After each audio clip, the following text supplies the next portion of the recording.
സിമിലിയൻ ഫാബ്രിക്കിൽ ടെസ്റ്റി ലാവൻഡർ ഷെയ്ഡിൽ വന്നിട്ടുള്ള ഒരു ബ്യൂട്ടിഫുൾ സൽവാർ മെറ്റീരിയലാണ് ഞാൻ ഇന്നത്തെ വീഡിയോയിൽ ഇൻട്രൊഡ്യൂസ് ചെയ്യുന്നത്. വെൽക്കം ടു ആരോഹണ.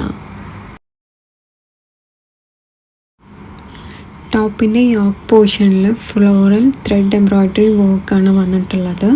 ഒരു ഗോൾഡൻ ജെറി വർക്കും ത്രൂ ഔട്ട് യോക്കിൽ വന്നിട്ടുണ്ട്. നമ്മൾ ടോപ്പ് പോർഷൻ ഒരു സെൽഫ് വീവും കൂടെ അതിൽ പോയിട്ടുണ്ട്. ഒരു ഷിമ്മറി എഫക്റ്റ് നമ്മളെ ടോപ്പ് പോർഷനിൽ കാണാം, പക്ഷെ എത്രത്തോളം വീഡിയോയിൽ അത് വിസിബിൾ ആണെന്ന് എനിക്കറിയില്ല.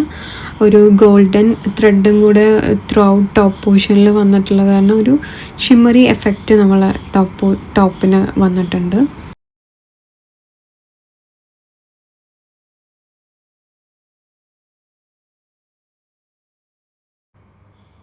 ബോട്ടം വന്നിട്ടുള്ളത് ഷാന്തോൺ ഫാബ്രിക്കിൽ പ്ലെയിൻ ഡസ്റ്റി ലാവൻഡർ ഷെയ്ഡിലാണ്. ദുപ്പട്ട മൾട്ടി കളേർഡ് ഫ്ലോറൽ പ്രിൻ്റാണ് ത്രൂ ഔട്ട് ദുപ്പട്ടയിൽ പോയിട്ടുള്ളത്. ഭയങ്കര ഭംഗിയായിട്ടുള്ള ഒരു ദുപ്പട്ടയാണ്. എൻ്റെ അമ്മയുടെ വെരി പേഴ്സണൽ ഫേവറേറ്റ് സൽവാർ മെറ്റീരിയലാണിത്. സോ നിങ്ങൾക്കും ഇത് ഇഷ്ടമാവുമെന്ന് വിചാരിക്കുന്നു. സോ വേഗം തന്നെ ഓർഡർ പ്ലേസ് ചെയ്തോളൂ. Happy shopping.